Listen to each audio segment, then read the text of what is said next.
আমাৰ Luit riders Assam motorcycle club আমি গুৱাহাটীৰ পৰা আহিছোঁ। আমি লাষ্ট 7-8 বছৰৰ পৰা প্ৰত্যেক 15 আগষ্ট 26 জানুৱাৰীত আমি শ্বহীদৰ ঘৰলৈ গৈ তেখেতসকলক শ্ৰদ্ধাঞ্জলি জনাওঁ।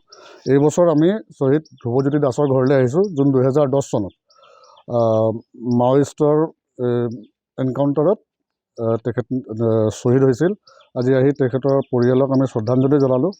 আৰু ইয়াৰ দ্বাৰাই মানে তেখেতসকলৰ পৰিয়ালৰ যদি কিবা আছে, যদি কিবা মানে পাব লগা থকা বা কিবা আছে, যাতে সেইটোৱে ৰিকুৱেষ্ট কৰিম গভৰ্ণমেণ্টক যে সেইখিনি যাতে চাই দিয়ে, চাই পেলাই যাতে তেওঁলোকৰ সেইখিনি সমস্যাবোৰ দূৰ কৰি দিয়ে। কিমান বছৰৰ পৰা কৰি আছে? আমি এইটো 2016 চনৰ পৰা কৰি আহি আছোঁ। আমি গোটেই অসমতে কৰি আহিছোঁ। আমি জিন্তু গগৈ তাতো কৰিছোঁ।